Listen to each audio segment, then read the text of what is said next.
सज्जनों,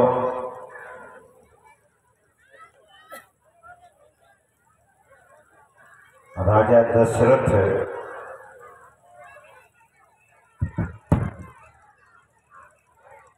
चौथे वन में प्रवेश कर गए।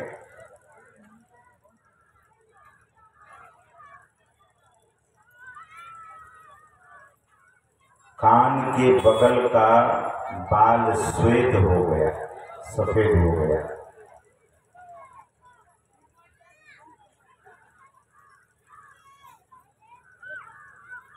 और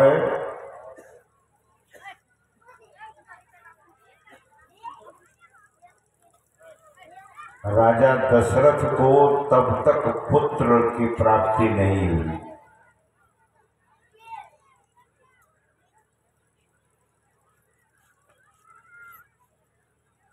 कदाचित आप प्रसंग को सुने होंगे। राजा दशरथ एक दिन सुबह सुबह उठकर अपने दरबार में आते हैं और जैसे ही सिंहासन की ओर बढ़ रहे थे तो उनकी नजर पड़ी दरबार में जो झाड़ू लगाने वाला था, वह झाड़ू लगा रहा था सवेरे सवेरे।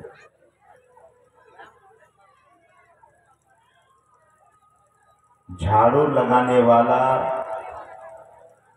नौकर जैसे ही राजा दशरथ को देखा, मुंह फेर कर खड़ा हो गया। राजा को बड़ा बुरा लगा।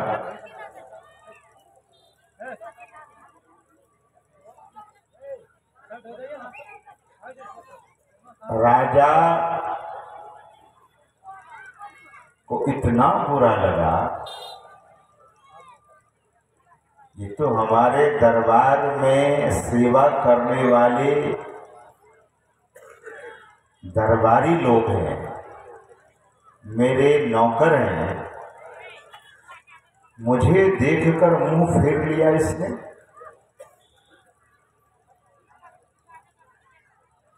सज्जनों, उस झाड़ू लगाने वाले नौकर को राजा दशरथ बुलाते हैं कि सुनो सुनो, इधर आओ। पास में बुलाए। राजा तो कोई साधारण नहीं होते, बहुत संवेदनशील थे। नौकर को बुलाकर पूछते हैं राजा दशरथ, अरे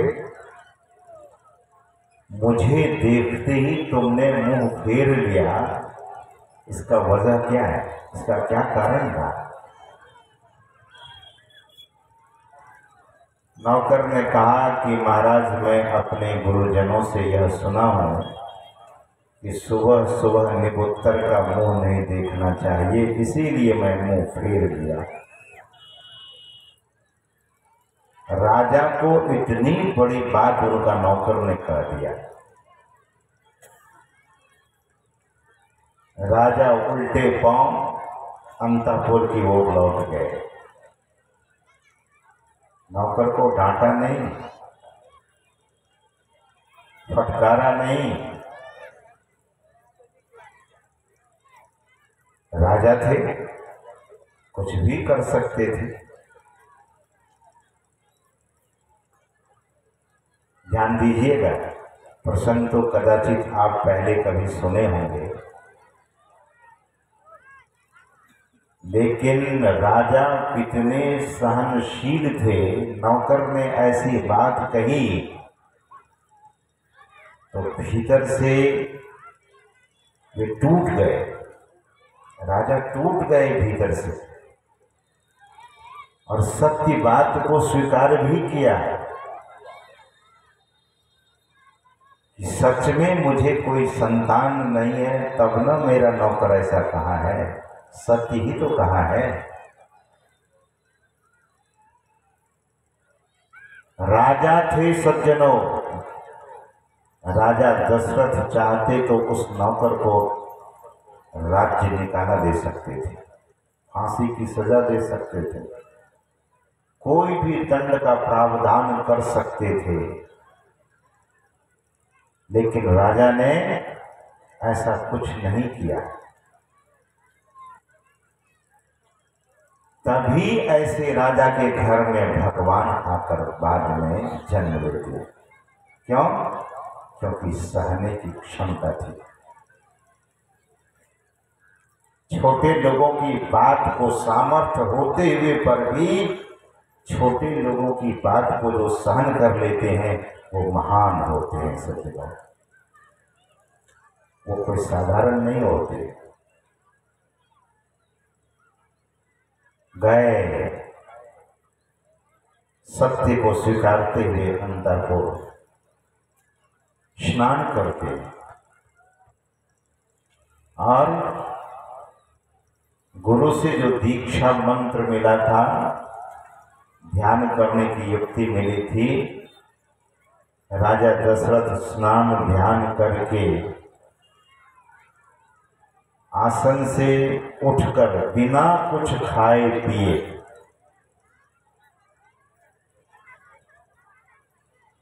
गुरु वशिष्ठ के यहाँ पधारते हैं, जाते हैं।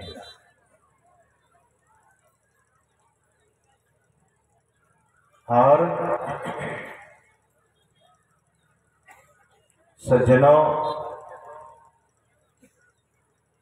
गुरु वशिष्ठ के पास जाकर सिर पर से मुकुट उतारकर माथा रखकर प्रणाम करते हैं। चक्रवर्ती सम्राट थे राजा दशरथ।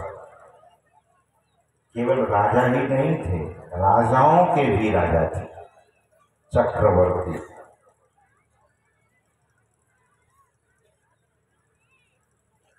महर्षि वशिष्ठ राजा दशरथ के मन की बात को पढ़ लेते,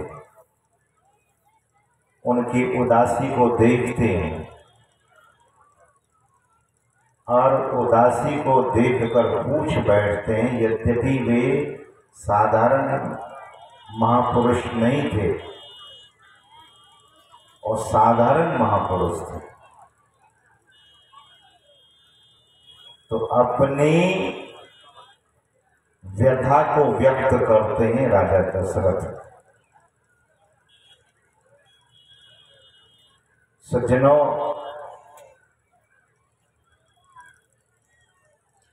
अपने मन की व्यथा को संसार के पास रखेंगे तो संसार के लोग अज्ञानता के कारण आपके दुख को सुनकर, आपकी व्यथा को सुनकर हंसेंगे, ठिल्ली उड़ाएंगे और साथ साथ बहुत लोगों के पास जाकर बोलेंगे कि फलाना मेरे पास आकर रो रहा था।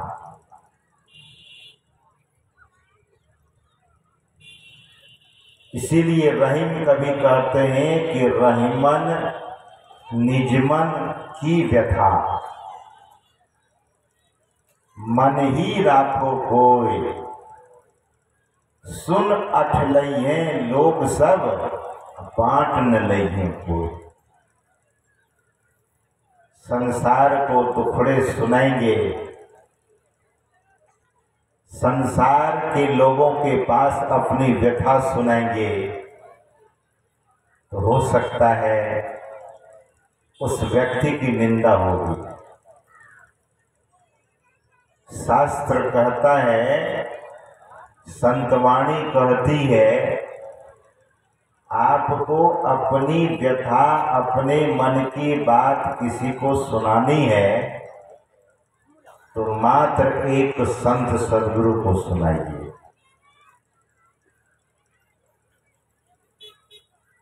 सज्जनों, सहजोबाई कहती हैं कि भली बुरी खोटी खरी, गुरु आगे सब खोई। जो कुछ कहना है अपने गुरु से कहिए।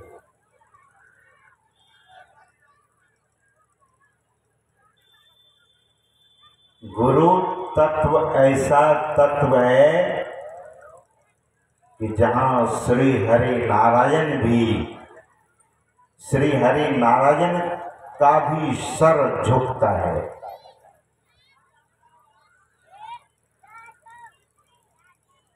भगवान श्री राम को जब वनवास हुआ तो लोग रास्ते में पूछते थे क्यों जंगल जा रहे हैं, नहीं बताते। लेकिन महर्षि वाल्मीकि जब पूछे तो सब कुछ बता दिया। महर्षि अगस्त जब पूछे तो सब कुछ बता दिया। संसार के लोगों के पास नहीं कुछ कहा, ध्यान दीजिए।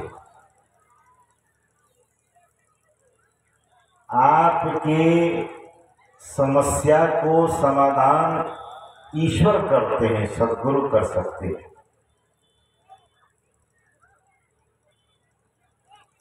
क्यों? क्योंकि Sadhguru is capable for to remove your problem. आपके समस्या को दूर कर सकते हैं, करते हैं सद्गुरु।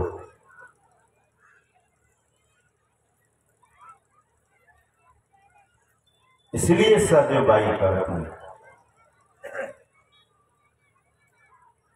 गुरु की महिमा इतनी है, जो चीज जीवन में नहीं मिली है वो गुरु की कृपा से प्राप्त हो जाता है। राजा दशरथ अपनी व्यथा सुनाते हैं, महाराज चौथे पन्न में मैं प्रवेश कर गया हूं और सुबह की घटना बता देते हैं, सुना देते हैं अपने गुरु को। और अपने गुरु को जब घटना बताते हैं तो महर्षि वशिष्ठ कहते हैं, ऐ राजन धैर्य धारण कीजिए। महर्षि वशिष्ठ ने कहा, धरहु धीर, धैर्य धारण कीजिए। धरहु धीर होई है सुतचारी।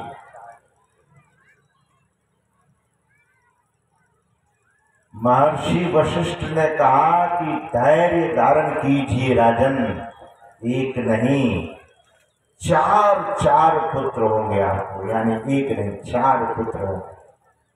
श्री सद्गुरु महाराज की जय। और गुरु की कृपा से पुत्र की प्राप्ति कालांतर से उन्हें हुई, हम आप जानते हैं।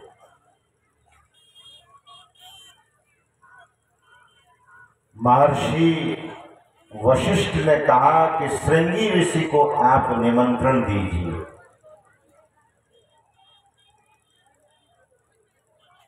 और श्रृंगी ऋषि को लाने के लिए राजा दशरथ ने बहुत बड़ी बड़ी उपाय की। तब जाकर श्रृंगी ऋषि राजा दशरथ के यहाँ आकर पुत्रेष्टि यज्ञ आरंभ किया। महापुरुष लोग ऐसे थे, पुत्रेष्टि यज्ञ जब शुरू हुआ, यज्ञ की परिपूर्णता पर, समाप्ति पर नहीं। हमेशा मैं निवेदन किया करता हूं कि सत्संग समाप्त नहीं होता है, यज्ञ कोई समाप्त नहीं होता है, परिपूर्ण होता है। सत्संग संपन्न होता है, परिपूर्ण होता है। सत्संग को समाप्त मत बोलिए। कोई लोग बोलते हैं कि सत्संग समाप्त हो गया, नहीं, परिपूर्ण हो गया। सज्जनों, यज्ञ परिपूर्ण हुआ तो अग्निदेव, स्वयं अग्निदेव अग्निकुंड से प्रकट होकर खीर प्रसाद के रूप में राजा दशरथ के हाथ में दिया गया। महर्षि वशिष्ठ ने कहा, श्रृंगी ऋषि ने कहा, अमुक रानी को, बड़ी रानी को, मंझली रानी को और छोटी रानी को बांट दिया जाए। उधर का प्रसंग बहुत लंबा है, हम सबों को भगवान राम की तरफ चलना है। तो भगवान श्री राम का जन्म माता कौशल्या ने दिया, हम आप जानते हैं। तो भगवान श्री राम माता कौशल्या के गर्भ में गए। कभी कभी लोग कहते हैं कि महाराज गर्भ को शास्त्र में नरक कहा गया है, तो भगवान नरक में भी चले जाते हैं।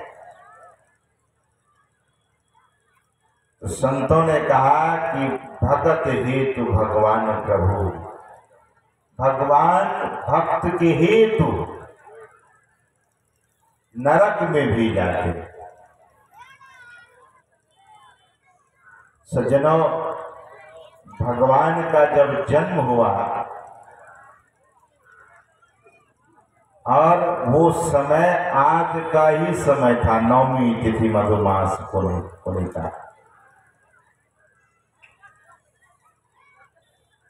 यह जो नवमी तिथि है, सवेरे में मैं थोड़ा सा निवेदन किया था, ये जो नवमी तिथि है रिक्ता तिथि है। भगवान ने वरदान दिया था नवमी तिथि को कि मैं इसी तिथि में जन्म दूंगा। यह तिथि परिपूर्ण हो गई और भगवान इसी दिन अवतरित हुए थे। और कैसे अवतरित हुए? भगवान पहले चतुर्भुज रूप में आए, चतुर्भुज रूप में आए भगवान। भय प्रकट कृपाला दीन दयाला, कौशल्या हितकारी। कौशल्या के हित के लिए बाद में विप्रधेनु सुर संत गोस्वामी जी ने लिखा, पहले कौशल्या हितकारी और दशरथ जी का नाम वहां नहीं दिया गया है। माता कौशल्या का नाम दिया गया। यहाँ पर भक्त लोगों ने पूछा कि महाराज कौशल्या के हित के लिए ही भगवान आए? नहीं, आए थे सबके लिए, विप्र के लिए, धेनु यानी गाय के लिए, संत के लिए, सज्जनों के लिए, सबके हित के लिए। सुर संत देवताओं के लिए, देवताओं के भी हित के लिए।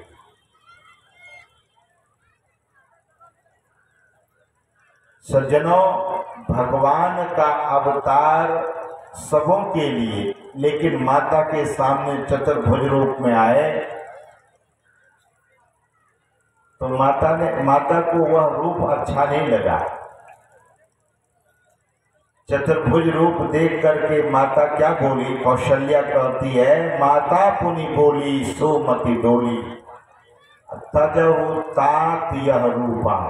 इस रूप को छोड़िए ना प्रभु। माता कौशल्या कहती है कि आप जो चतुर्भुज रूप में प्रकट हुए हैं और इतना बड़ा रूप है आपका, त्रेता में लोगों की शरीर की लंबाई 10 यानी 25 हाथ हुआ करता था। 25 हाथ मतलब आप फीट में कर लीजिए, कितना फीट।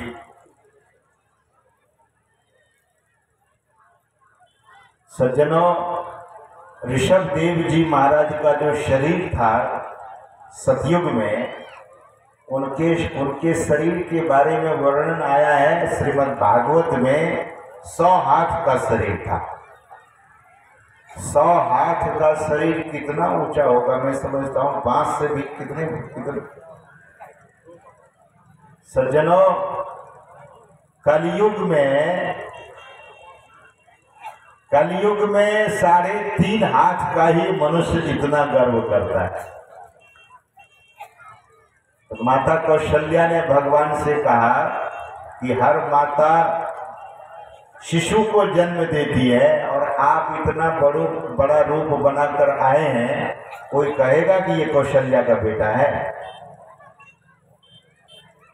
माता कौशल्या कहती है, तजहु तात यह रूपा कीजय शिशु लीला अति प्रियशीला यह सुख परम अनुपा। मुझे भी वो सुख दीजिए जो हर माता अपने बच्चे को गोद में लेकर सुख पाती है। यह सुख परम अनुपा, माता के लिए वह सुख निश्चय ही परम अनुपम सुख है।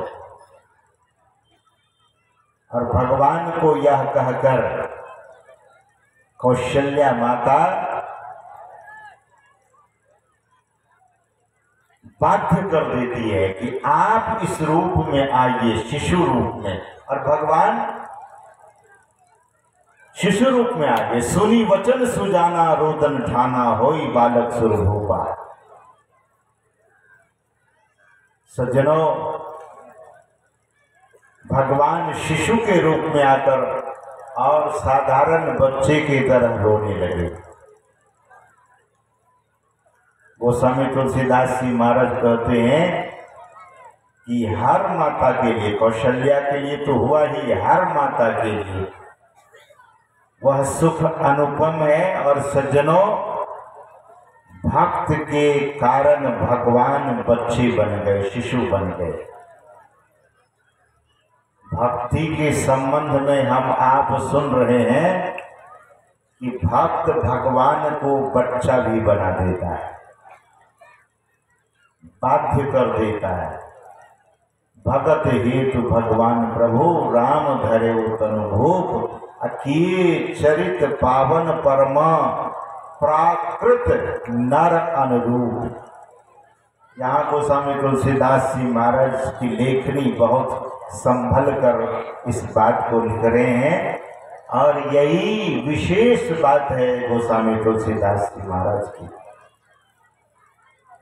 पहले तो सगुण साकार का वर्णन करने के बाद सगुण साकार रूप में भगवान आए हैं, तो भगवान के संबंध में गोस्वामी जी कहते हैं, भगत हेतु भगवान प्रभु राम धरेऊ तनु भूप और किए चरित पावन परमा। उनका चरित्र कैसा?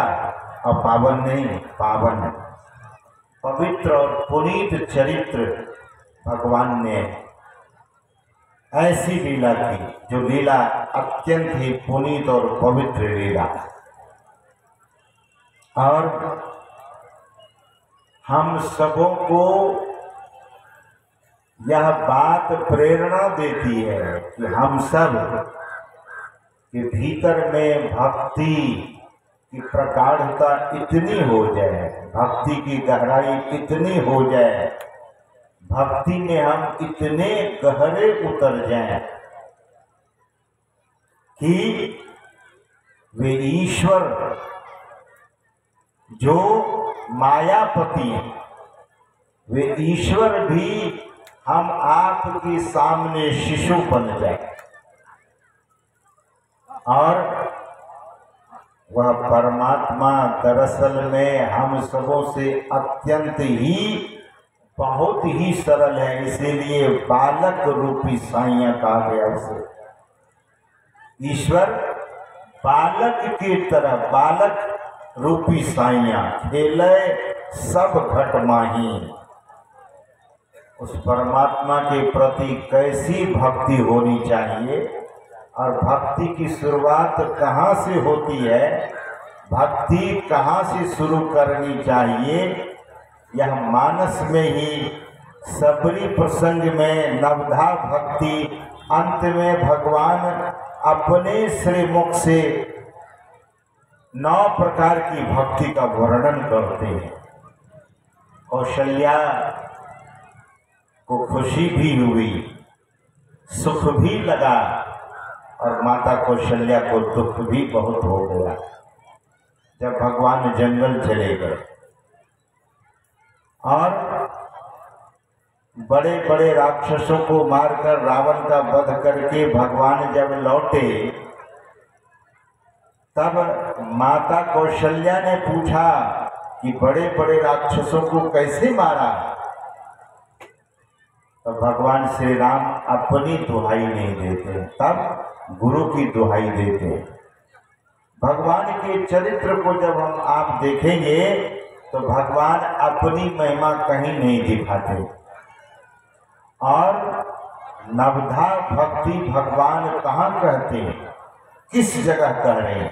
आज का जो प्रसंग है, हम सबों को थोड़ी देर बहुत अच्छी तरह से सुन समझ लेना चाहिए कि भगवान अपने श्रीमुख से नवधा भक्ति का वर्णन माता सबरी के पास आकर करते हैं, और माता सबरी के पहले भगवान का निवास कहाँ था, तो मानस में वर्णन आया है कि भगवान पंचवटी में निवास कर रहे थे। ये पंचवटी क्या है? 5 वृक्ष जहाँ था। वृक्ष दरअसल में जड़ से, वृक्षों का जड़ होता है, और ये 5 वृक्ष ही महापुरुषों ने कहा कि 5 विषय है, और 5 विषय मनुष्य को जड़ता की ओर ले जाता है, इनर्टनेस मनुष्य में आ जाती है। 5 विषय, और जो पंच विषय में पड़ जाते हैं उनकी शक्ति का हरण हो जाता है। सीता माता क्या है? शक्ति, और सीता माता को भक्ति भी कहा गया है। भक्ति का हरण हो जाता है, और भक्ति का और शक्ति का हरण कैसे हुआ? भक्ति करते करते मनुष्य के भीतर में जब लोभ उत्पन्न हो जाता है, तो सीता भक्ति स्वरूपा है, भगवान श्री राम ज्ञान स्वरूप है, लक्ष्मण जी वैराग्य स्वरूप है। तो लक्ष्मण जी वैराग्य है, सीता जी भक्ति है, और भगवान श्री राम ज्ञान है। ज्ञान भी चाहिए, भक्ति भी चाहिए, और वैराग्य भी चाहिए।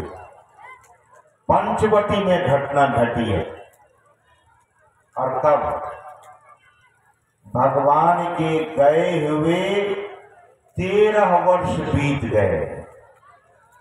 जंगल में 13 वर्षों का अंत हो गया। ये 13 वर्ष क्या है, यही समझने की बात है। 13सी 3 अवस्था तजहु भजहु भगवंत, मान क्रम वचन अगोचर व्यापक व्याप्य अनंत। ये 13सी क्या है? 13वां वर्ष क्या है? गोस्वामी जी कहते हैं कि 13 वर्ष यानी वह भक्त तीनों अवस्था को तजे। 3 अवस्था क्या? जागृत का, स्वप्न का, सुषुप्ति का। हम आप ईश्वर की भक्ति किस अवस्था में करते हैं? 3 अवस्था हम आपकी होती है। जागृत की, अभी जगे हुए। फिर दूसरी अवस्था आती है स्वप्न की।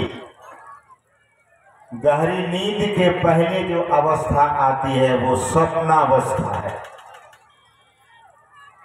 और फिर सुषुप्ति अवस्था आती है। इसी ज्ञान को अच्छी तरह से समझ लीजिए, सुन लीजिए सज्जनों, भटकन छूट जाएगी। भगवान को रावण भी देखा। खूब अच्छी तरह से सुनिए, भगवान को रावण भी देखा। भगवान श्री राम को कुंभकर्ण भी देखा। भगवान श्री राम को मेघनाद भी देखा। भगवान श्री राम को बहुत अनेक राक्षसों ने देखा, लेकिन किसी की बुद्धि पलटी नहीं। सबके हाथ में धनुष, बाण, गदा और अन्य अस्त्र शस्त्र था। भगवान को देखने के बाद लोगों को चाहिए, राक्षसों को चाहिए कि अस्त्र शस्त्र रख दें, लेकिन कोई नहीं रखा। यहाँ तक रावण इतना बड़ा ज्ञानी था, ब्राह्मण कुल में जन्म लिया था। अब पंडित नहीं, महापंडित थे, साधारण विद्वान नहीं थे, लेकिन भगवान का दर्शन होने के बाद भी समर्पण नहीं आया। तब लड़ने का मन बना रहा। यही संत मत के सत्संग में समझाया जाता है। शास्त्र के गूढ़ बातों को लोगों के सामने रखा जाता है। सज्जनों, 3 अवस्था तजहु, तीनों अवस्था छोड़कर तुरीय अवस्था। चौथी अवस्था क्या है? तुरीय। और तुरीय के बाद तुरीयातीत अवस्था है। तुरीय अवस्था में दरअसल में भजन होता है। जागृत अवस्था में तो अभ्यास होता है सज्जनों। तो गोस्वामी तुलसीदास जी महाराज कहते हैं कि 13 3 अवस्था तक जाओ। वहां रावण के द्वारा मारीच को भेजा गया और शरीर स्वर्ण शरीर बना लिया माया के कारण। सिद्धि राक्षसों के पास भी ऐसी होती थी कि मारीच हिरण बन गया, मनुष्य से हिरण। कभी कभी मैं भी सोचता हूं कि राक्षसों में इतनी शक्ति कि मनुष्य शरीर को छोड़कर, राक्षस शरीर को छोड़कर हिरण बन गया। और हिरण भी ऐसा अनोखा बना कि सीता माता भी चकरा गई। सीता माता की कुटिया के सामने वो हिरण चरने लगा। सीता माता की दृष्टि पड़ी और भगवान श्री राम से कहने लगी, प्रभु ऐसा ही अद्भुत हिरण तो मैं पहली बार देखी हूं। मुझे इसका चर्म चाहिए, इस हिरण का चर्म चाहिए, इतना सुंदर। आपने देखा होगा सांप को, सांप का शरीर में चमक कितनी है, लेकिन उससे लोग प्रेम नहीं करते हैं। क्यों? लोगों को रहता है कि है तो बहुत सुंदर देखने में, लेकिन मुंह पर ही विष भरा है, नुकीला दांत होता है। सीता मैया ने कहा कि मुझे इस मृग का चर्म चाहिए। भगवान ने बहुत समझाया, सीते मुझे विश्वास नहीं है कि ये हिरन है, तुम अच्छी तरह से देख लो। लेकिन सीता माता जिद कर लेती है। जैसे सती माता भगवान राम की परीक्षा के लिए भगवान शंकर से जिद ठान दी, और बाद में सती जब अपमानित हो गई, स्वयं में ग्लानि हो गई, तब बहुत पछता रही थी कि मेरा हठ, मेरा दुराग्रह ठीक नहीं था। तो सीता माता भगवान से बहुत दुराग्रह कर देती है, आग्रह नहीं दुराग्रह कर देती है, मुझे चाहिए इस हिरन का चर्म। तो भगवान श्री राम लक्ष्मण जी से कह देते हैं, ध्यान से सुनिएगा, ज्ञान भगवान, वैराग्य भगवान से कह रहे हैं, ऐ लक्ष्मण सीता अकेली है और तुम बिना आज्ञा के कहीं नहीं जाओगे, तुम यहीं रुको, सीता अकेली रहेगी और मैं जाता हूं उस मृग के चर्म को लाने के लिए। भगवान हाथ में धनुष बाण लेते हैं, और भगवान तो जानते ही थे ये राक्षस है। भगवान जैसे ही उस राक्षस को मारने के लिए पीछा करते हैं, राक्षस दूर भाग जाता है, वह हिरण के रूप में राक्षस, और भगवान उसे बाण मारते हैं, राक्षस मर जाता है। और राक्षस के मरने पर राक्षस के मुंह से आवाज निकली, हा लक्ष्मण हा सीते, हा लक्ष्मण, हा लक्ष्मण। ज्यादा तो यह शब्द माता सीता के कान तक पहुंच जाता है, और माता सीता लक्ष्मण से कहने लगी कि आप जाइए, आपके भाई पर कोई विपत्ति आ गई, आपको भी बुला रहे हैं। लक्ष्मण जी ने कहा कि मैं किसी भी सूरत में नहीं जा सकता, मैं अपनी जिम्मेवारी को नहीं छोड़ सकता, जिम्मेवारी से पीछे नहीं हट सकता। सज्जनों, भगवान श्री राम ने कहा था अकेली रहेगी, इसीलिए इनकी निगरानी करो, इनकी रक्षा करो, लेकिन सीता जिद कर देती है। ध्यान दीजिए, कहां कहां जिद की, भगवान से भी दुराग्रह की। अब लक्ष्मण जी से कह रही है सीता जी कि आप जाइए, राम जी पर कोई विपत्ति आ गई है। भगवान श्री राम के संबंध में लक्ष्मण जी ने कहा कि मैं जानता हूं अपने भ्राता श्री को, भ्राता श्री का कहीं कोई अनिष्ट करने वाला इस ब्रह्मांड में नहीं है। माता सीते आप मेरी बात को मानिए। लेकिन माता सीता ने कहा कि नहीं, तुम्हें जाना ही पड़ेगा। बहुत तरह की बात हुई सज्जनों, और अंत में लक्ष्मण जी लक्ष्मण रेखा खींच करके गए कि इस रेखा को आप पार नहीं करेंगे माता। सज्जनों, लक्ष्मण जी तो चले गए भगवान राम के पास, और इधर रावण साधु का वेश बनाकर सीता माता के कुटिया पर आ गए। भिक्षाम देही देवी, ऐ देवी आप हमें भिक्षा दीजिए। सीता माता देखी कि साधु आए हैं और इनको भिक्षा देना जरूरी है, तो कुटिया में कुछ था तो नहीं, वही कंदमूल पड़ा हुआ था।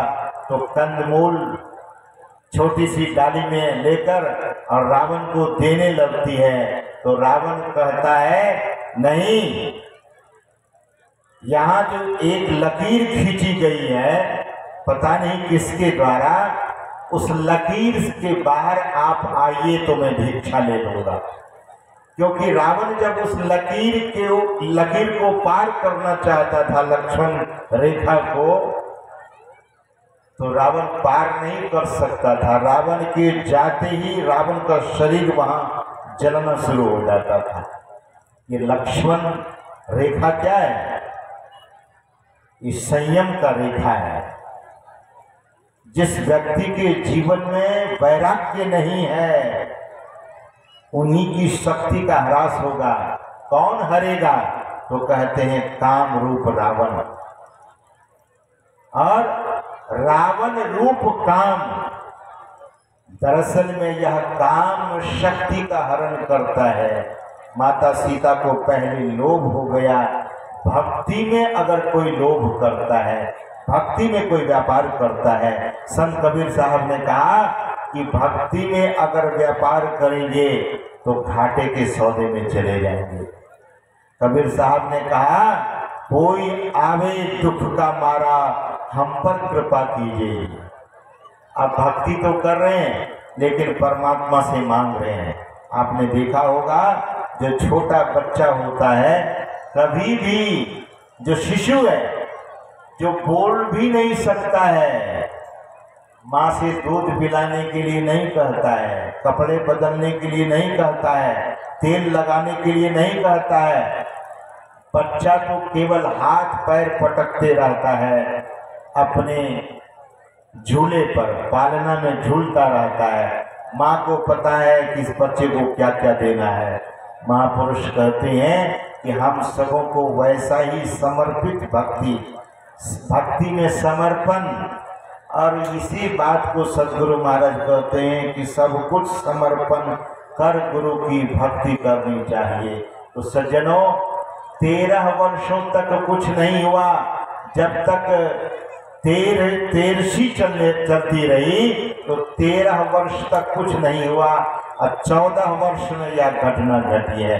जैसे ही 14 वर्ष में भगवान प्रवेश किए हैं, सीता जी प्रवेश की है, लक्ष्मण जी प्रवेश किए हैं, तब यह घटना घटी है। सीता जी का हरण कब हुआ? जब मर्यादा की रेखा को उल्लंघन कर दी, लांघ दी, संयम के रेखा को लांघ दी। भक्ति में भी जो अपने संयम के रेखा को लांघ देता है, जो मर्यादाओं की रेखा को लांघ देता है, उल्लंघन कर देता है, ऐसे लोगों की भक्ति का अपहरण काम रूप रावण कर लेता है। यही है इस कथा का जो सार निचोड़। दूसरी बात, 14वां वर्ष क्या है? भगवान को 14 वर्ष तक वनवास में रहना था। 13 वर्षों तक भगवान सत्संग करते रहे साधु संतों के पास। 14वां वर्ष, ये 14वां वर्ष क्या है? महापुरुष कहते हैं कि 5 कर्मेंद्रियां, 5 ज्ञानेंद्रियां, 4 अंतःकरण, यही 14 वर्ष है। 14 वर्ष इन 14 इंद्रियों के घेरे में जब तक यह भक्त रहेगा, जब तक कोई ज्ञानी पुरुष इसमें रहेगा, 14 इंद्रियों के घेरे में, तब तक उनकी भक्ति का हरण हो सकता है और वैराग्य भी विचलित होकर अपनी जगह को छोड़ देता है। और ज्ञान भी लोभ के कारण, भक्ति में लोभ उत्पन्न हुआ और ज्ञान को भी दूर जाना पड़ा भक्ति से। इसीलिए जीवन में तीनों चीजों की जरूरत है। तीनों चीज हम सबों को चाहिए, ज्ञान भी, वैराग्य भी और भक्ति भी। और 13वें में यानी 3 अवस्था को छोड़कर 4थी अवस्था में भक्ति करनी पड़ेगी। ये 4थी अवस्था में भक्ति कैसे होगी? ये 14 इंद्रियों से हम आप कैसे ऊपर जाएंगे? तो सदगुरु महाराज ने कहा कि एक छोटी सी क्रिया है। वो क्या है? छोटी सी और बहुत ही सहज क्रिया है। वो सहज क्रिया क्या है? उसी को बिंदु ध्यान कहते हैं, उसी को ज्योतिर्ध्यान कहते हैं। सज्जनों, जो साधक अपने शरीर में ही बैठकर सुखासन में बैठते हुए पीठ, गर्दन, मस्तक एक सीध में रखते हुए और जो सद्गुरु ने युक्ति बताई है दृष्टि योग की, ज्योतिर्ध्यान और बिंदु ध्यान की युक्ति जिसने सीखा है, बिंदु ध्यान वह करता है तो जागृत की अवस्था से वह तुरीय अवस्था में चला जाता है। और इस अवस्थाओं का नाम दिया गया है जागृत नेत्रस्थम जागृतम। जागृत में नेत्र में यह जीव रहता है और स्वप्ने कंठाभिषेक, स्वप्न में कंठ में आविष्ट रहता है यह जीव। सुसुप्ति च हृदयस्थम, सुसुप्ति अवस्था में हृदय में यह जीव रहता है। तुरीय मूर्धनि संस्थितम, और तुरीय अवस्था में मस्तक में इस जीव का वासा रहता है। और यही गूढ़ बात को नहीं कही जाती है, नहीं सुनाई जाती है। गूढ़ बात, रहस्यमयी बात, जिससे जीव का परम कल्याण होगा, इस बात को नहीं सुनाई जाती। सज्जनों, विपत्ति तो द्रौपदी को भी पड़ी, ऐसी विपत्ति पड़ी, उनको भी पहले गर्व था 5 पतियों का, मेरे पति धर्मराज युधिष्ठिर जी महाराज। द्रौपदी को यह गर्व था कि भीम के हाथ से तीनों लोग कांपता है, अर्जुन के गांडीव से सब लोग थर-थर कांपने लगते हैं।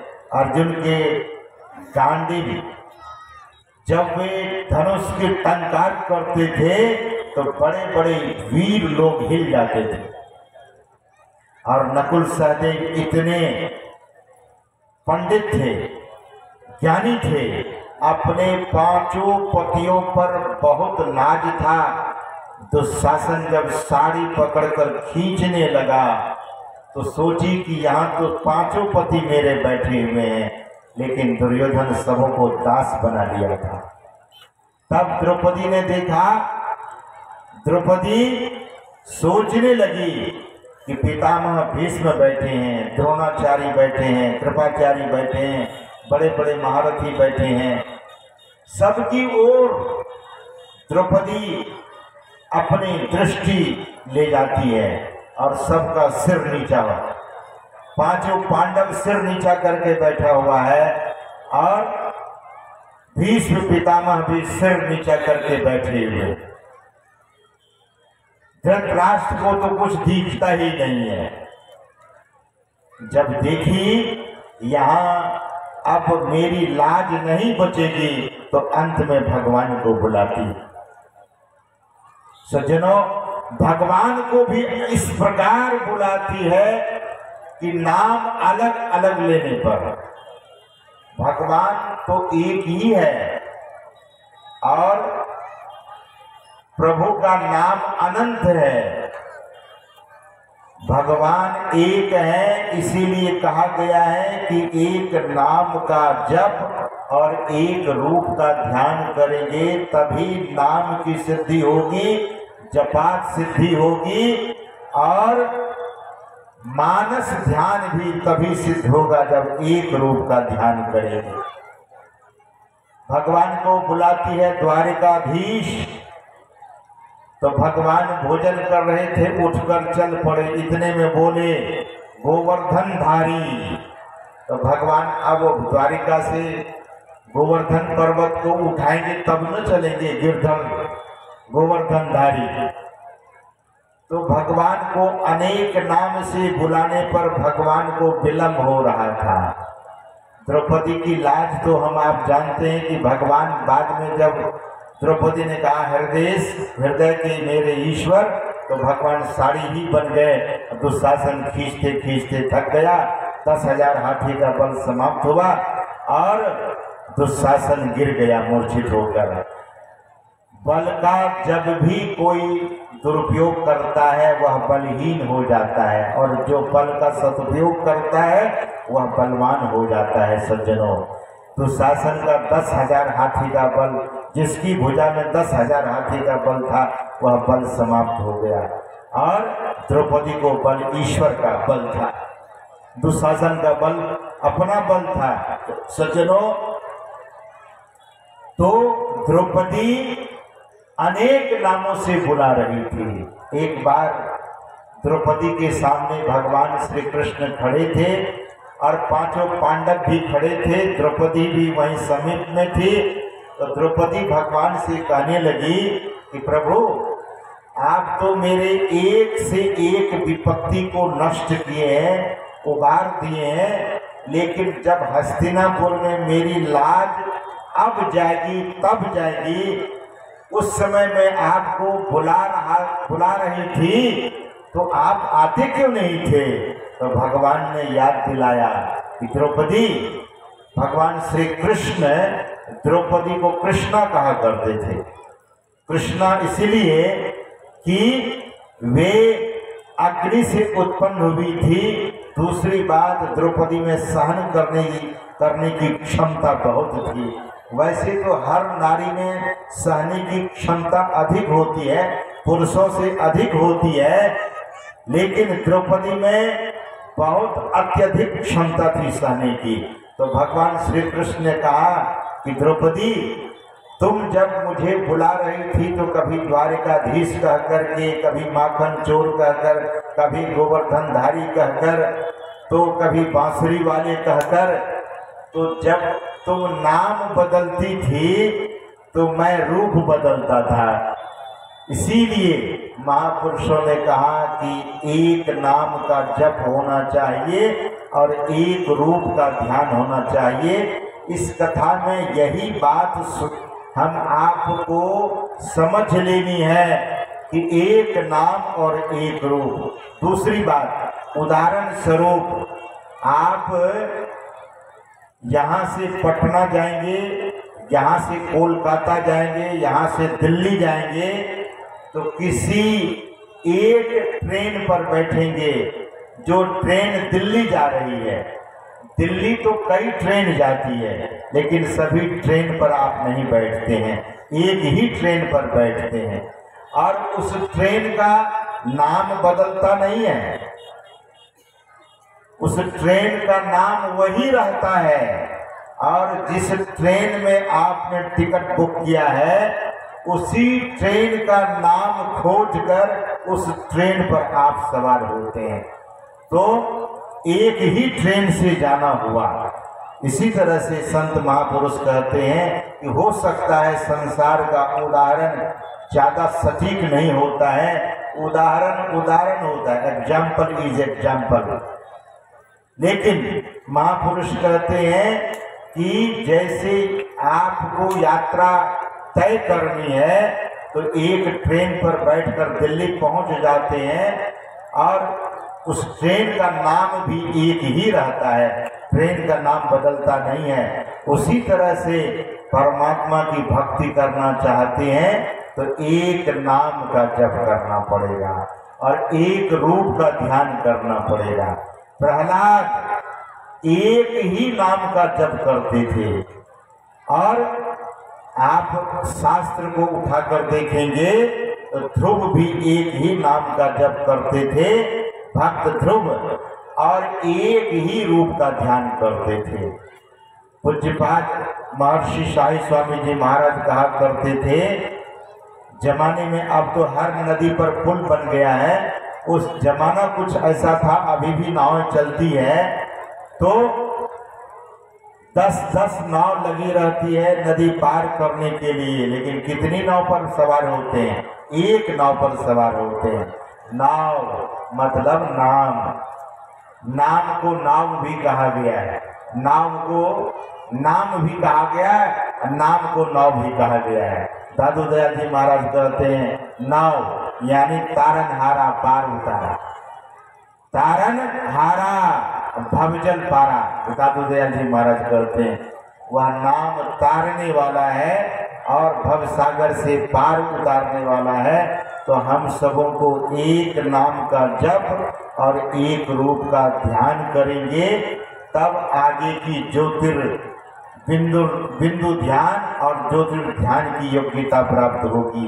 जब तक एक नाम को नहीं जपेंगे, एक रूप का ध्यान नहीं करेंगे, तो सज्जनों इस दुनिया में बहुत लोग भक्ति करते हैं, लेकिन भक्ति सफल किसी की नहीं होती है। भक्ति तो ऐसी की गई है, इतनी भक्ति की गई है और इस तरह से भक्ति की गई है कि आप हैरान हो जाएंगे। आप भस्मासुर को ले लीजिए। भस्मासुर असुर था, राक्षस था और भगवान शंकर की आराधना कर रहा था। भगवान शंकर की आराधना करने पर अंत में जल करके भस्म हो गया। भगवान का दर्शन किया, लेकिन भगवान के तत्व ज्ञान को प्राप्त नहीं कर सका। तत्वतः भगवान को भस्मासुर नहीं जान सका। इसी तरह से सहस्रार्जुन भगवान शंकर की तपस्या करने के बाद उन्होंने भगवान से कहा कि महाराज मेरे प्रभु, मुझे 1000 हाथ दे दीजिए। 1000 हाथ सहस्रार्जुन को मिला, लेकिन सहस्रार्जुन की मृत्यु कैसे हुई? उनसे बहुत भारी गलती हो गई। कामधेनु भक्ति तो किया, 1000 हाथ भी मिला। सज्जनों, हम सबों को हाथ मिला है सत्कृत्य करने के लिए, दान करने के लिए, उपकार करने के लिए, किसी की मदद करने के लिए। सहस्रार्जुन को जब 1000 हाथ मिला तो नर्मदा नदी के पानी को 1000 हाथ से रोक देता था और जल में क्रीड़ा करता था। जमदग्नि ऋषि के पास कामधेनु नाम की गाय थी, उसे देखकर इनके मन में लोभ हुआ। भगवान की भक्ति तो भले किया था, लोभ के कारण सहस्रार्जुन को परशुराम भगवान ने अपने कुल्हाड़ी से, जैसे पेड़ की डाल को छटनी किया जाता है, उसी तरह से सहस्रार्जुन के हर हाथ को अपनी कुल्हाड़ी से काटकर अंत में उनका सिर काट दिया। भगवान शिव की ही तो उपासना किया था, भक्ति किया था।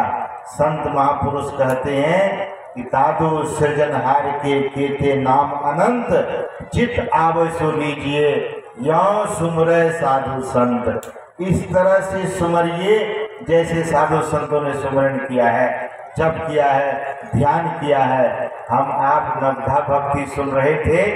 भगवान श्री राम पूरे जीवन काल में यह जो 9 प्रकार की भक्ति कही, तो किनको जाकर कही? माता सबरी को। और माता सबरी से भगवान श्री राम कहते हैं पहली भक्ति के संबंध में कि प्रथम भगति संतन कर संगा। पहली भक्ति संतों का संग है, यानी सत्संग है। ये भक्ति की पहली सीढ़ी है। सत्संग करेंगे तो भक्ति की प्राप्ति होगी। अगर सत्संग नहीं करेंगे तो भक्ति नहीं मिल सकेगी। और वो भी भक्ति सत्संग करेंगे तो आपको सार भक्ति की प्राप्ति होगी। सत्संग करेंगे तो स्वतंत्र भक्ति की प्राप्ति होगी। एक भक्ति ऐसी भी है जो बांध देती है, बंधन में डाल देती है, लेकिन यह जो स्वतंत्र भक्ति है, यह जो सार भक्ति है, यह मनुष्य को बंधन से रहित कर देती है। इसीलिए गोस्वामी तुलसीदास जी महाराज कहते हैं भगति स्वतंत्र सकल सुखानी, अबिनु सत्संग न पावहि प्राणी। जब तक भक्ति नहीं करेंगे, जब तक सत्संग नहीं करेंगे, तो स्वतंत्र भक्ति की प्राप्ति नहीं होगी। इसीलिए स्वतंत्र भक्ति के संबंध में संत मत के सत्संग में गढ़ाया जाता है, बताया जाता है कि हम सबों को स्वतंत्र भक्ति करनी चाहिए। तो पहली भक्ति है सत्संग। दूसरी भक्ति है जब हम आप सत्संग में बैठे तो खूब आनंद मन से सुने। देखिए, यह जो ज्ञान है, यह ज्ञान दरअसल में हम सबों को बोध दिला देता है अगर हम आप ध्यान से सुनेंगे। इसलिए गोस्वामी तुलसीदास जी महाराज कहते हैं सुनी समझाई जन मुदित मना। जब हम आप बैठे तो आनंद मन से सत्संग को सुने, और आनंद मन से सत्संग को सुनेंगे तो हम आप में योग्यता प्राप्त हो जाएगी। और सत्संग का फल ऐसा है कि शरीर के छूटने के बाद नहीं, शरीर के रहते ही चारों फलों की प्राप्ति होगी। गोस्वामी तुलसीदास जी महाराज कहते हैं लाहा ही चार फल, चारों फल अछत तनो, शरीर के रहते ही चारों फलों की प्राप्ति होगी। दुनिया में आप कहीं भी चले जाएंगे, wherever you are going you can see, चार ही चीज लोग चाहते हैं, अर्थ धर्म काम और मोक्ष। इसी चार चीजों से सबों का जीवन इसी में सन्निहित है, इससे बाद का कोई जीवन है ही नहीं, इसी में सारा का सारा जीवन सन्निहित है पूरा। तो चार चीज हम सबको प्राप्त होगी, अर्थ धर्म काम और मोक्ष। लेकिन सत्संग को आनंद मन से सुनने के लिए महापुरुष कहते हैं। तब दूसरी रति मम कथा प्रसंगा, जो प्रसंग होता है उसमें प्रेम से रति होना चाहिए, प्रेम होना चाहिए। और भगवान कहते हैं गुरु पद पंकज सेवा, तीसरी भगति अमान, चौथी भगति मम गुणगना करई कपट तजिगान। ये चौथी भक्ति ईश्वर का गुणगान, जैसे हम आप इस स्तुति करते हैं तो निष्कपटता से कपट छोड़ करके गुणगान करना चाहिए और गुरु के चरण कमल में विशुद्ध प्रेम होना चाहिए। मंत्र जाप मम दृढ़ विश्वासा, पंचम भजन सुवेद प्रकाशा। मंत्र जाप मम दृढ़ विश्वासा, विश्वास कैसा, हिलने वाला नहीं। गुरु महाराज कहते हैं कि एक ईश्वर पर अटल विश्वास, पूर्ण भरोसा, ऐसा जिस व्यक्ति के भीतर में जो लोग, जो सज्जन, जो मातृजन एक ईश्वर को मान करके चलते हैं कि वही राम है, वही राम मेरे हैं और वही कृष्ण भी मेरे ही हैं, रूप अलग अलग है तो एक ही ईश्वर को मानते हैं और वही सद्गुरु एक मेरे हैं, यानी एक ही है, रूप और नाम अलग अलग है। सद्गुरु महाराज कहते हैं एक ईश्वर पर अटल विश्वास और उनकी प्राप्ति का दृढ़ निश्चय। कहाँ, बाहर में नहीं, अपने ही अंदर में दृढ़ निश्चय होना चाहिए, निश्चयात्मिका बुद्धि होनी चाहिए। भगवान श्री कृष्ण कहते हैं गीता में व्यवसायत्मिका बुद्धि ही एक ही कुरुनंदना। है अर्जुन, अपने बुद्धि को निश्चय कर लो, दृढ़ कर लो, और जो दृढ़ हो जाते हैं, प्रेमचंद ने कहा कि जो दृढ़ है वही वीर पुरुष है। तो हम आप एक ईश्वर वही गुरु है और वही राम है, वही कृष्ण है। नाम में भले अंतर है लेकिन स्वरूपतः ईश्वर एक है, तो एक ईश्वर की भक्ति करनी चाहिए। तो भगवान कहते हैं कि जो मंत्र हम आपको दिया गया है उस मंत्र में पूरी निष्ठा होनी चाहिए। ये पंचम भजन है, यानी पांचवी भक्ति है और वेद में यह भजन विदित है। यहाँ तक पांचवी भक्ति है, इस जगह तक सगुण साकार भक्ति है और इसके बाद निर्गुण निराकार की भक्ति शुरू होती है। और जब तक निर्गुण निराकार की भक्ति नहीं करेंगे तो भक्ति सफल नहीं हो सकेगी। निर्गुण निराकार की भक्ति क्या है? छठदम शील विरति बहुकर्मा, निरंतर सज्जन धर्मा। सज्जनों का धर्म क्या है? यानी पंच पाप से अलग रहना, ये सज्जनों का धर्म है। और दुर्जनों का अधर्म, दुर्जनों का अधर्म और सज्जनों का धर्म। दुर्जनों का अधर्म क्या है? इसके ठीक विपरीत, झूठ बोलता है, चोरी करता है, नशा पीता है, खाता है, मांस मछली अंडा को ग्रहण करता है और बेविचार कदाचार अत्याचार अनाचार करता है। ये दुर्जनों का धर्म नहीं कर सकते, अधर्म है। तो अधर्म नहीं। और यहाँ छठदम शील, दमशीलता, इंद्रिय निग्रह। और इंद्रिय निग्रह कैसे होगा? यही है 14 वर्ष के अंदर प्रवेश करने से जो हुआ हम आप जब दृष्टि योग करेंगे तो 14 इंद्रियों से परे हो जाएंगे। यानी दृष्टि योग करते करते तुरीय अवस्था होगी, और तुरीय अवस्था में जब साधक जाता है तब उनके भीतर में बहुत कुछ दिखने लगता है। सद्गुरु महाराज कहते हैं, भाई योग हृदय वृत्त केंद्र बिंदु जो चमचम चमकेना, चमचमाता हुआ ब्रह्मांड में वह विचरण करने लगता है। दूसरी बात, ऐसी आरती कीजिए, सद्गुरु महाराज कहते हैं आरती तन मंदिर में कीजिए। कहाँ आरती करेंगे? बाहर की जो आरती मंदिर में करते हैं वह केवल संकेत है, और असली आरती शरीर रूपी मंदिर के अंदर करना है। गुरु महाराज कहते हैं वो आरती कैसे की जाती है? दृष्टि युगल कर सन्मुख दीजिए।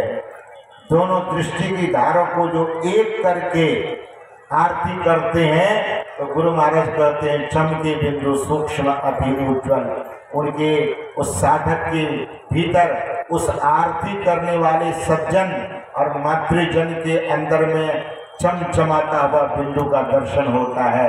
चमके बिंदु सूक्ष्म अति उज्ज्वल ब्रह्म ज्योति अनुभव लिख लीजिए। सज्जनों, ब्रह्म ज्योति बाहर में जो ज्योत देखते हैं वो ब्रह्म ज्योत नहीं है, वह तो सामान्य ज्योत है। ब्रह्म ज्योत का दर्शन होता है अंदर में तभी देखेगा जब दोनों दृष्टि की धारों को एक कर गुरु इंगित स्थान पर एकाग्र करेंगे, तब चमचमाता हुआ बिंदु दिखाई देगा।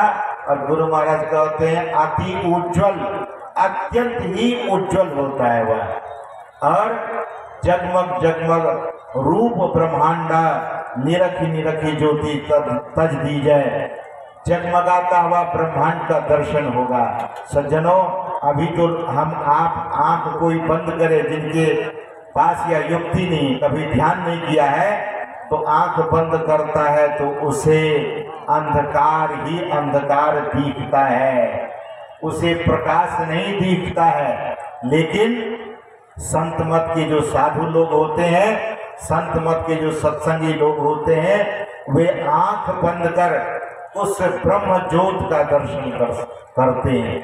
और जब से ब्रह्म ज्योत वह देखते हैं तब से काम क्रोध करब सब जाने, उनके भीतर से काम क्रोध लोभ मोह सब सपचा जाता है।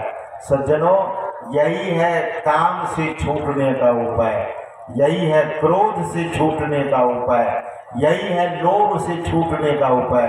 सद्गुरु महाराज कहा करते थे, दुनिया के तमाम लोग अगर अंतर अभ्यासी हो जाए, सद्गुरु महाराज कहते थे जो अंतर ध्यान करेंगे, अंतर में अभ्यास करेंगे, इस समाज में स्वतः शांति हो जाएगी, सब लोग सज्जन हो जाएंगे, कहीं दुर्जन लोग दिखाई नहीं देंगे। दिव्या जला करके भी दुर्जनों का दर्शन नहीं होगा। सज्जनों, यही है सज्जन धर्म, यानी सदाचार का पालन करते हुए अंतर अभ्यास, अंतर ध्यान करेंगे तो सही आध्यात्मिक लोग बन जाएंगे, आध्यात्मिकता की जानकारी हो जाएगी। You will be knowing the spiritual knowledge and you will have the experience of the divine life and you will be listening that divine sound also। Divya ज्योति और दिव्य शब्द हम आप सुनने लगते हैं। जो साधक अभ्यास करता है उसे अंतर की ज्योत दिखाई देती है और अंतर का दिव्य शब्द उसे सुनाई देता है। सज्जनों, यही है अध्यात्म का सार। स्वामी विवेकानंद जी महाराज बहुत मंदिर गए, नरसिंह मेहता भी बहुत मंदिरों में गए। स्वामी विवेकानंद जी जब थक गए तब अंत में रामकृष्ण परमहंस देव जी महाराज के पास गए और रामकृष्ण परमहंस देव जी महाराज से स्वामी विवेकानंद जी महाराज ने पूछा, क्या आपने ईश्वर को देखा है? तो रामकृष्ण परमहंस देव जी ने कहा कि नरेन, जिस तरह से मैं तुझे देखता हूँ वैसे ही मैं ईश्वर को देखता हूँ। सज्जनों, ऐसा जब कहा तो स्वामी विवेकानंद जी महाराज ने कहा, पूछा, महाराज मुझे आप दिखा सकते हैं? तो श्री रामकृष्ण परमहंस देव जी ने कहा, तुम बैठो, मैं अभी तुझे दिखा देता हूँ।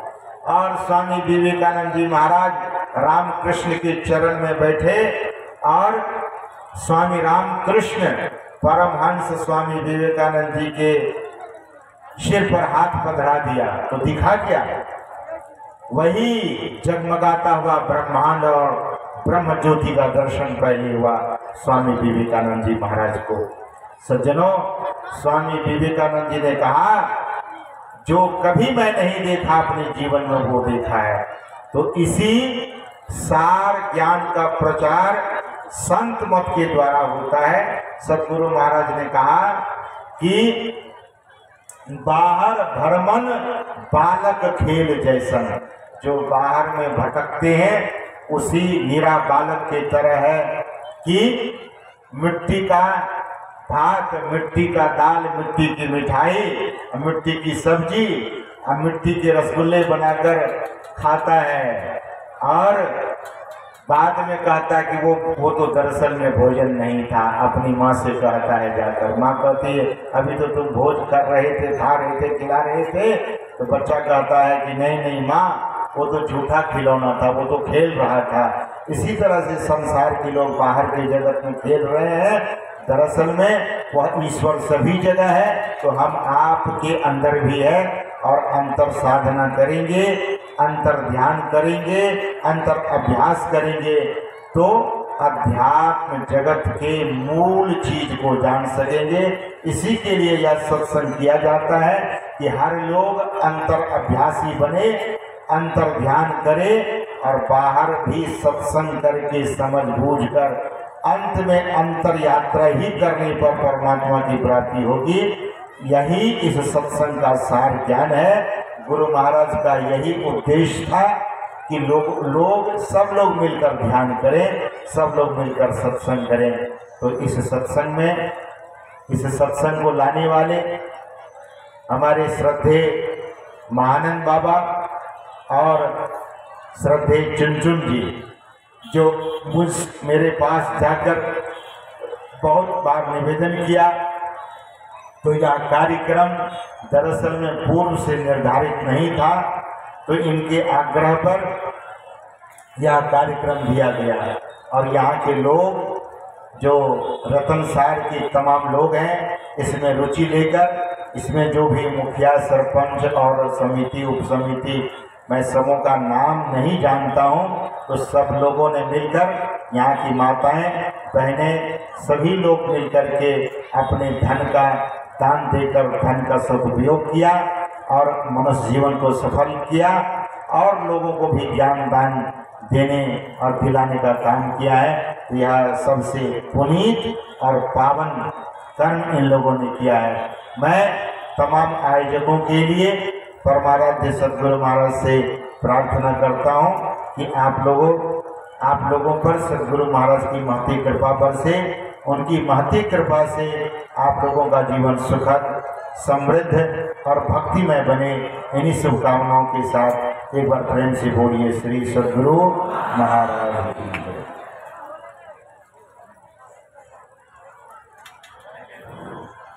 श्री सद्गुरु महाराज की जय। ताल पोखरे नर न पूछता, पूर्ण जलाशय के मिलने